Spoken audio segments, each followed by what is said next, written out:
இது வரைக்கும் எந்தெந்த பர்சன்லாம் who are liable for registration under GST அப்படின்றது பார்த்தோம் இல்லையா. So we have seen some list of persons those who are compulsorily register their business under GST அப்படின்ற concept தான் நம்ம பார்த்தோம். நெக்ஸ்ட் என்ன அப்படின்னா persons who are not liable for registration under GST. யார் வந்து ஜிஎஸ்டில ரெஜிஸ்ட்ரேஷன் பண்ண வேண்டிய அவசியம் கிடையாது. These are the persons who are not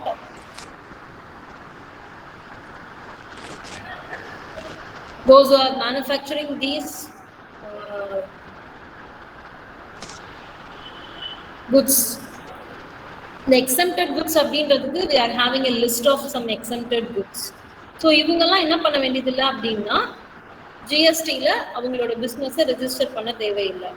எப்படி குட்ஸ் இருக்கோ அதே மாதிரி எக்ஸெம்டட் சர்வீசஸ் ஆல்சோ தேர். இந்தந்த சர்வீசஸ் ப்ரொவைட் பண்ணுறவங்கலாம் வந்து ஜிஎஸ்டி ரெஜிஸ்ட்ரேஷன் அப்படின்றத அவங்க பிஸ்னஸை பண்ணிக்க வேண்டிய அவசியம் கிடையாது அப்படின்னு சொல்லி ஒரு லிஸ்ட் வச்சுருக்காங்க.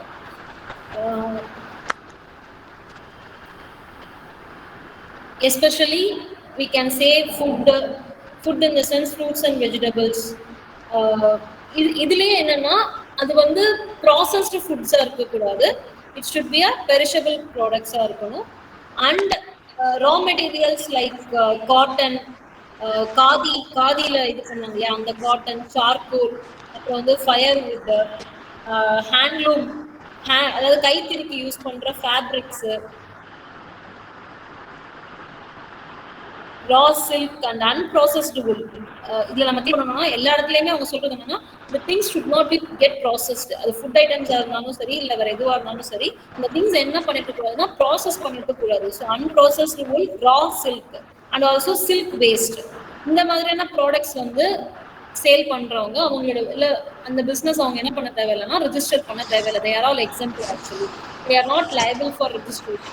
அதை தாண்டி நான் ரெஜிஸ்டர் பண்ணிக்கிறேன், அதாவது I am not going to pay any tax for the products or sales, but I want to do registration. Registration பண்ணிக்கணும் அப்படின்னா நான் ஜிஎஸ்டி ரெஜிஸ்ட்ரேஷன் பண்ணிக்கலாம்.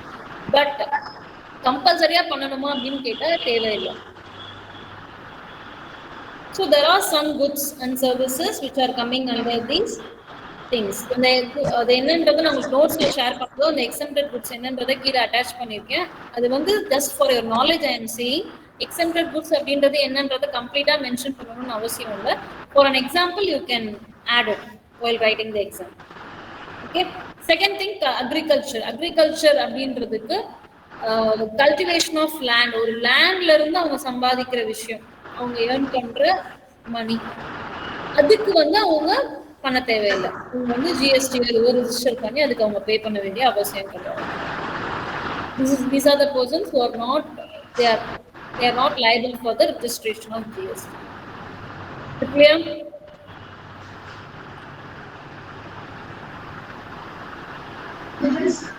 Yes ma'am. So what are the various advantages? இப்போ registration அப்படின்னு நம்ம ஒரு concept பார்த்துட்டோம். எதுக்காக நம்ம ரெஜிஸ்டர் பண்ணணும் அப்படின்னா it is legally recognized. ஒரு நைஸ் இருக்கணும் அப்படின்னா இந்த ஜிஎஸ்டி ரெஜிஸ்ட்ரேஷன் அப்படின்றது compulsory. And proper accounting of taxes.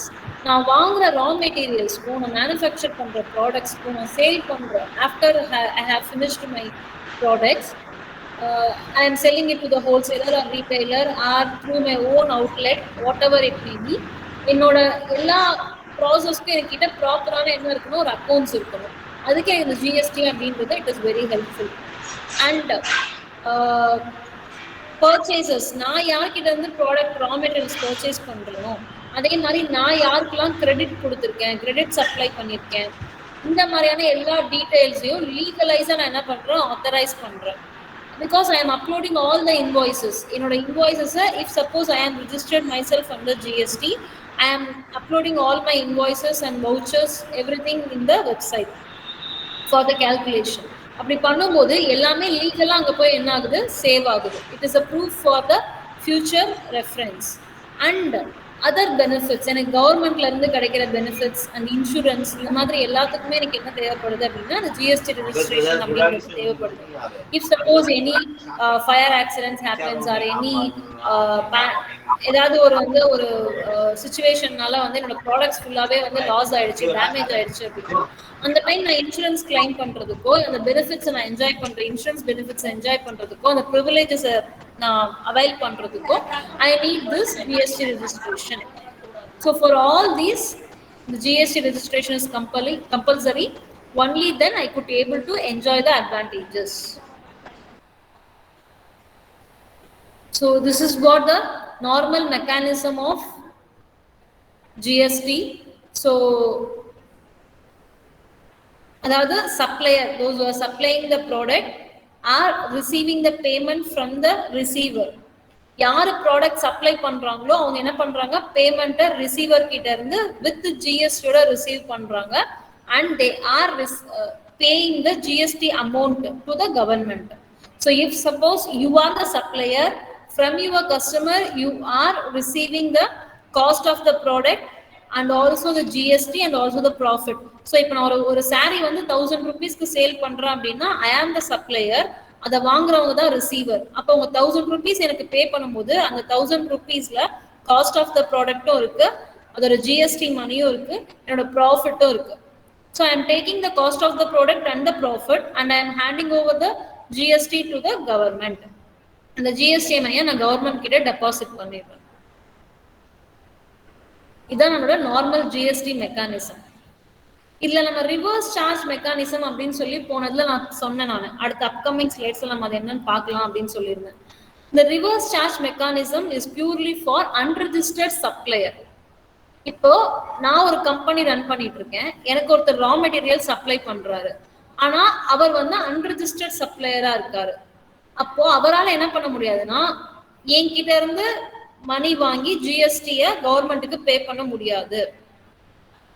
இந்த கான்செப்ட் கொஞ்சம் கன்ஃபியூஸா இருக்கிற மாதிரி இருக்கும், but I am very clearly saying if suppose இப்போ நான் சொன்ன மாதிரி ரா சில்க், நான் ஒரு டெக்ஸ்டைல் இண்டஸ்ட்ரி ரன் பண்ணிட்டு இருக்கேன், அந்த டெக்ஸ்டைல் இண்டஸ்ட்ரிக்கு தேவையான ரா சில்க் நான் என்ன பண்றேன்னா இன்னொரு கம்பெனி கிட்ட இருந்து நான் பர்ச்சேஸ் பண்றேன். Now they are the supplier, நான் ரா மெட்டீரியல்ஸை பர்ச்சேஸ் பண்றேன், I am the receiver, they are the supplier who are supplying the raw silks. இப்போ ரா சில்க் சேல் பண்றவங்க ரிஜிஸ்டர் பண்ண வேண்டிய அவசியம் கிடையாது. ஸோ அப்போ அவங்க என்ன பண்ணியிருப்பாங்கன்னா அவங்களோட பிஸ்னஸை ஜிஎஸ்டியில் ரிஜிஸ்டர் பண்ணியிருக்காமையும் இருக்கலாம். அவங்க ரொம்ப பெரிய கஞ்சனா இருந்தாங்கன்னா ரிஜிஸ்டர் பண்ணியிருக்கலாம், இல்லை டேக்ஸ் தான் நமக்கு அவசியம் இல்லையே அப்படின்றதுனால ரிஜிஸ்டர் பண்ணாமையும் இருக்கலாம். அப்படி ரிஜிஸ்டர் பண்ணாமல் இருந்தாங்கன்னா they are considered as unregistered supplier. Concept புரியுதா நான் சொல்றது? Is it clear? Yes ma'am. Okay. இப்போ அந்த அன்ரிஜிஸ்டர்ட் சப்ளையர் என்ன பண்ண முடியாதுன்னா நான் பே பண்ற மணியை வாங்கி ஜிஎஸ்டி கவர்மெண்ட்டுக்கு பே பண்ண முடியாது, ஏன்னா அவங்க ரிஜிஸ்டரே பண்ணல. அப்போ அவங்களுக்கு எந்த ஒரு அக்கௌண்ட்டும் கிடையாது, ஜிஎஸ்டி ரிஜிஸ்ட்ரேஷனுக்கு எந்த ஒரு இதுவும் கிடையாது. அப்போ என்கிட்ட இருந்து கலெக்ட் பண்ற மணியை அவங்க வாங்கிட்டு டாக்ஸ் பே பண்ண முடியாது. ஸோ அப்போ என்ன மாதிரியான கலெக்ஷன் மெத்தட் இருக்கும் அப்படின்னா this will be the levy of GST. So இப்போ என்ன பண்றாங்கன்னா இப்போ நான் பே பண்ணும்போது என்ன பண்ணுவேன்னா அஸ் அ ரிசீவர், நான் தான் ரா மெட்டீரியல் ரிசீவ் பண்றேன். அப்போ அந்த மணியை நான் உங்களுக்கு பே பண்ணும்போது ஜிஎஸ்டி இல்லாம மணி பே பண்ணுவேன். ஓகேவா? என்னோட பேமெண்ட்ல ஜிஎஸ்டியை ரிமூவ் பண்ணிட்டு அந்த காஸ்ட் ஆஃப் த ப்ராடக்டையும் ப்ராஃபிட்டையும் மட்டும் தான் நான் உங்களுக்கு பே பண்ணுவேன். அஸ் அ ரிசீவர் நான் என்ன பண்ணுவேன்னா நான் என்னோட கம்பெனியை ரிஜிஸ்டர் பண்ணியிருக்கேன் இல்லையா, அந்த இன்வாய்ஸ் காப்பி அப்லோட் பண்ணிட்டு நான் அந்த ஜிஎஸ்டியை கவர்மெண்ட்டுக்கு பே பண்ணுவேன். நார்மலா ஜிஎஸ்டி யாரு பே பண்ணுவா, யாரு சப்ளையரோ அவங்க தான் என்ன பண்ணுவாங்க அந்த பேமெண்ட்டை ரிசீவ் பண்ணிட்டு ஜிஎஸ்டி அமௌண்ட்டை கவர்மெண்ட்ல டெபாசிட் பண்ணுவாங்க. ஆனா இந்த கான்செப்ட்ல இது நம்ம என்ன சொல்றோம், reverse charge mechanism. we are calling this as a reverse charge. reverse charge na நார்மலா இருக்கிறத விட ஆப்போசிட்டா பண்றோம் நம்ம. So here the receiver who is receiving the product paying the actual cost of the product alone to the supplier and he is keeping the GST with him and with the help of the invoice copy. அவங்கட இருக்கிற invoice copyயோட ஹெல்ப்போட அவங்க என்ன பண்ணிக்கிறாங்கன்னா கவர்மெண்ட்டுக்கு அந்த GST அமௌண்ட்டை deposit பண்ணிடுறாங்க. இதுல இன்னொரு விஷயமும் இருக்கு. சப்போஸ் எனக்கு சப்ளை பண்றவருக்கு இன்வாய்ஸ் காப்பியே இல்ல, அவருக்கு எந்த ஒரு லெட்டர் பேடோ இல்லைன்னா அந்த இன்வாய்ஸ் ஐ மீன் லீகலா உங்களுக்கு ஒரு லோகோவோ இந்த மாதிரி எதுவுமே இல்லை அப்படின்னா அவங்க எனக்கு இன்வாய்ஸ் காப்பியே கொடுக்க முடியாது. அதுக்கும் வந்து ஒரு ஆப்ஷன் வச்சிருக்காங்க, self invoicing. As a receiver நான் என்ன பண்ணிக்கலாம்னா செல்ஃப் இன்வாய்சிங் ஆன்லைன்லயே நான் என்ன பண்ணிக்கலாம் ஜென்ரேட் பண்ணிக்கலாம். அந்த செல்ஃப் இன்வாய்சிங் அப்லோட் பண்ணிட்டு இந்த ஜிஎஸ்டி மணியை நான் பே பண்ணணும். இது புரியுதா? Yes, ma'am. So this is the process of payment of GST by the receiver instead of supplier. எப்பவுமே supplier தான் GST pay பண்ணுவாரு, ஆனா இந்த ப்ராசஸ்ல receiver pay பண்றாங்க. So it is applicable in case of imports purchased from unregistered dealer and supply of notified goods and services. Notified ன்றது நம்ம சொல்லிருக்கோம் இல்லையா, ஏற்கனவே சில goods and services exempted ன்னு சொல்லிருக்கோம். அந்த exempted goods and services supply பண்ணும்போது அவங்க வந்து ஜிஎஸ்டி ரெஜிஸ்டர்டா இருக்க மாட்டாங்க. ஸோ அந்த இதுலலாம் வந்து we can consider this. And services through an e-commerce operator. So ஒரு இ-காமர்ஸ் ஆப்ரேட்டரா இருக்காங்க, அதாவது நான் வந்து சேல்ஸ் பண்றதோ இல்லை பர்ச்சேஸ் பண்றதோ ஒரு ஃப்ளிப்கார்ட் அமேசான் இவங்க மூலியமா பண்றேன்னாலும் அந்த டைம்ல ஐ குட் பிகாஸ் இப்போ என்னோடது வந்து 20 lakhs அண்ட் அபோவா இருந்தா மட்டும்தான் ஒரு இ-காமர்ஸ்ல நான் சேல்ஸ் பண்ணும்போது ஜிஎஸ்டி ரெஜிஸ்டர் பண்ணியிருப்பேன். என் பிசினஸ் வந்து I am doing my business through Flipkart, but my earnings is less than 20 lakhs. அப்போ நான் என்ன பண்ணிருக்க மாட்டேன், ஜிஎஸ்டி ரெஜிஸ்ட்ரேஷன் பண்ணிருக்க மாட்டேன். So on my behalf the e-commerce operator will pay the GST. Buyers கிட்ட இருந்து அவங்க கலெக்ட் பண்ணிட்டு அந்த மணில இருந்து அவங்க ஜிஎஸ்டி பே பண்ணுவாங்க. Is it clear? Yes, ma'am. Okay, I am ending up with this.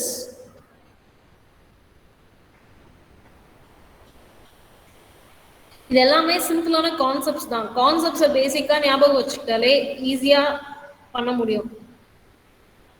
நீங்க ரீடிங்கே பண்ணல, இல்லைன்னா சொல்லி கொடுக்கும்போது கவனிக்கல, கான்செப்ட் புரியலன்னா அங்க போய் எல்லாமே கன்ஃபியூஷனா இருக்கும். யாரு கேஷுவல் டாக்ஸபிள் பர்சன், யாரு நார்மல் டாக்ஸபிள் பர்சன், யாரு